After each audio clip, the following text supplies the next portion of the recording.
అందరికీ నమస్కారం. నా పేరు శివప్రసాద్. వెల్కమ్ టు గగన మీడియా. రాష్ట్రంలో తాజా పరిణామాలపై మనతో మాట్లాడడానికి రాష్ట్ర టైలర్స్ కార్పొరేషన్ చైర్మన్ ఆకాశపు స్వామి గారు ప్రస్తుతం అయితే మనతో అందుబాటులో ఉన్నారు. ఆయనతో మరిన్ని విషయాలు మాట్లాడే ప్రయత్నం చేద్దాం. సార్ నమస్తే సార్. ఏంటండి ప్రస్తుతం రాష్ట్రంలో జగన్మోహన్ రెడ్డి గారి గ్రాఫ్ విపరీతంగా పెరిగిందని 2029 ఎలక్షన్ కానీ లేదంటే జమిలీ ఎలక్షన్ ఎప్పుడు వచ్చినా కానీ ఈ జగన్ సునామీలో కూటమి ప్రభుత్వం మొత్తం కొట్టుకుపోతుంది అని చెప్పి పెద్ద ఎత్తున వైసీపీ నాయకులందరూ మాట్లాడుతున్నారు. ఏంటి సార్ ఏ విధంగా చూస్తారు?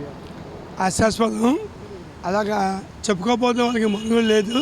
రోజు రోజుకి ఇలా పడిపోతున్న వాళ్ళు ఎప్పుడు కూడా అలాగే చెప్పుకోకపోతే వాళ్ళంక చూసేవాళ్ళు లేరు. రోజు రోజుకి మా చుట్టుపక్కల అయితే వైసీపీ నుంచి జనసేనలో భారీ చేరికలు జరుగుతున్నాయి. తొందరలోనే వైసీపీ పార్టీ ఖాళీ అవడం ఖాయం. వాళ్ళు ఇంతకుముందు ఎలాగైతే భ్రమలో ఉన్నారో ఇప్పుడు కూడా అదే భ్రమలో ఉన్నారు. అది అలా ఉండడమే అందరికీ మంచిది. ఎందుకంటే ఇప్పుడున్న కూటమి ప్రభుత్వం చాలా అన్ని రకాలుగా చాలా బాగా పరిపాలించిన సందర్భంలో వాళ్ళు అలాగ అనుకుంటేనే మనకు మంచిదని చెప్పి నా అభిప్రాయం. మరి ఏంటంటే జగన్మోహన్ రెడ్డి ఎక్కడికి వెళ్ళినా కానీ జన సంద్రోహం వస్తుందని చెప్పి పెద్ద ఎత్తున వీడియోలు కానీ దానికి సంబంధించిన ఫుటేజ్ కానీ ఈరోజు సోషల్ మీడియాలో కూడా పెద్ద ఎత్తున వైరల్ చేస్తున్నారు. మొన్న హైకోర్టు నాంపల్లి కోర్టుకు వెళ్ళినప్పుడు కూడా మన రాష్ట్రం కాకపోయినా పెద్ద ఎత్తున జన సమీకరణ జరిగిందని చెప్పేసి కూడా మాట్లాడిన పరిస్థితి. చావుకి పెళ్ళికి ఒకటే బాధ అన్నట్టు ఆయన పురమాయించుకొని ఒక్కొక్కరికి ఎంత డబ్బులు ఇచ్చి రప్పించుకొని లేని హంగామాన్ని సృష్టించుకొని సొంత డబ్బా కొట్టుకోవడం తప్ప ఒరిజినల్గా కోర్టుకి ఎవరన్నా అలాగా వెళ్ళడం ఇప్పుడు వచ్చి చూసాము మనం. నాకు తెలిసి 40-45 ఏళ్ళ చరిత్రలో ఎవరైనా కోర్టుకు వెళ్ళినప్పుడు ఎంతో కామ్గా ఎవరికి తెలియకుండా వెళ్ళి రావడం వాళ్ళ విలువలు నిలబెట్టుకోవడం జరుగుద్ది. అలాంటి కోర్టుకు కూడా జనాలతో వెళ్ళారంటే దాన్ని బట్టి వాళ్ళు ఎంత తేలికైపోయారో ఎంత హీనంగా ఉన్నారో మనకు అర్థమైపోద్ది. ఏంటండి అసలు కోర్టు ఆవరణలో కూడా జై జగన్ అని చెప్పడం కానీ నెక్స్ట్ అలాగే ఫ్లెక్సీలు 2029లో రప్ప అని చెప్పేసి ఆ ఫ్లెక్సీలు పట్టుకుని ఏదైతే నాంపల్లి హైకోర్టు చుట్టూ వైసీపీకి సంబంధించిన కార్యకర్తలందరూ కూడా ఈ విధమైన హంగామా చేయడాన్ని ఎంతవరకు సమర్థించవచ్చు అంటారు?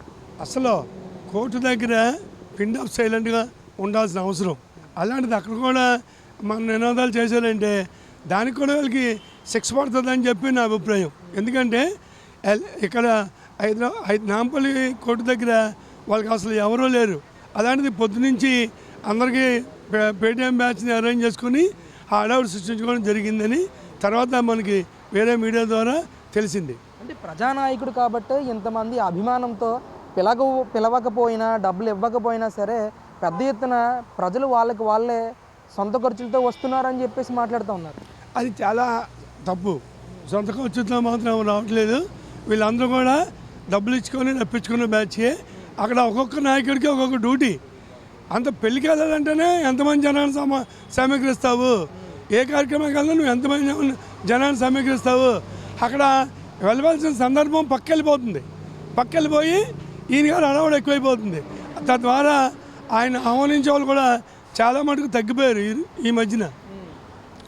ఏంటంటే మరి ఎలా చూస్తారు అసలు? ముఖ్యంగా మీరు గోదావరి జిల్లాకు సంబంధించిన టీడీపీ నాయకులు అసలు అక్కడ పరిస్థితి ఎలా ఉంది? ప్రజానాడి ఎలా ఉంది కూటమి ప్రభుత్వం మీద? అసలు గోదావరి జిల్లాలో తెలుగుదేశం పార్టీకి కంచుకోట.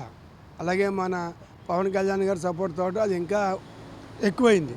కాబట్టి మా గోదావరి జిల్లాలో అసలు ఆలోచించుకుంటాకే మనం అసలు ఒక్క సీటు కూడా పోటీ చేయడానికి అభ్యర్థులే కరువైపోయిన రోజుల్లో ఇక గెలుపు అనేది తర్వాత మాట. పోటీ చేయడానికి అభ్యర్థులే దొరకరు. ఎందుకంటే రేపు పొద్దున మున్సిపాలిటీ ఎలక్షన్లో చూడండి, అసలు ఏ వార్డులోని కూడా ఇప్పటికే చాలా ఊళ్ళోని జనాలు అలా ముఖం చాటేసేసి ఏ రకంగా తప్పించుకుందామా, లేదా అమెరికా వెళ్ళిపోదామా, హైదరాబాద్ వేరే ఊరు వెళ్ళిపోదామా అనే వంకలు ఎత్తుకున్న క్రమంలో వాళ్ళకి అభ్యర్థులే కరువు.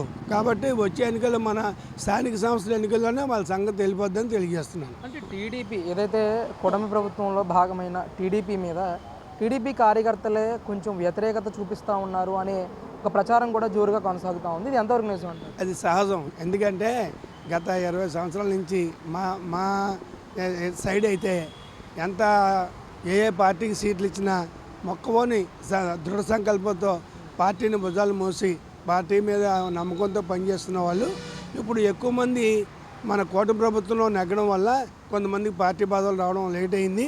కానీ అందరికీ న్యాయం జరుగుద్ది. కానీ ప్రతి వాళ్ళు కూడా ఏమనుకుంటున్నారంటే వచ్చే వరకు కంగారాలకి అయితే బాబు గారు కూడా ఏం చెప్తున్నారు, ప్రజల్లో తిరగండి, నేను మీ అందరికీ న్యాయం చేస్తాను, అంతేగాని నా చుట్టూ తిరిగితే మీకు రాదు. సర్వేల ద్వారా ఆయన చేసి ఎవరైతే వాళ్ళకి కష్టపడి నిజంగా పనిచేస్తారో వాళ్ళకి ఇవ్వడం జరుగుతుంది. ఇప్పుడు దాకా ఇచ్చిన పదవులన్నీ కూడా చాలా సమర్థులకి సంబంధం ఇచ్చారు. ఉదాహరణకి నేనే ఉన్నాను, బీసీ కులం.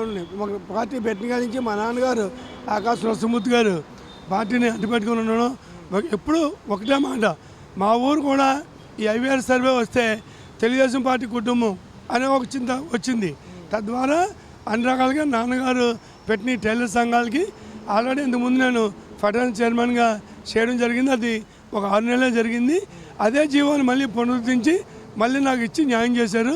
నేను కూడా పార్టీకి సేవలు అందిస్తూ అక్కడికి మా టైలర్స్ అందరం కూడా కలుపుకుంటూ ఆ టైలర్స్కి ఒక బాబు గారు ఏదో ఒకటి చేయాలని ఒక దాంతో ఇవాళ కూడా లోకేష్ బాబుని కలవడానికి ఇక్కడ రావడం జరిగింది.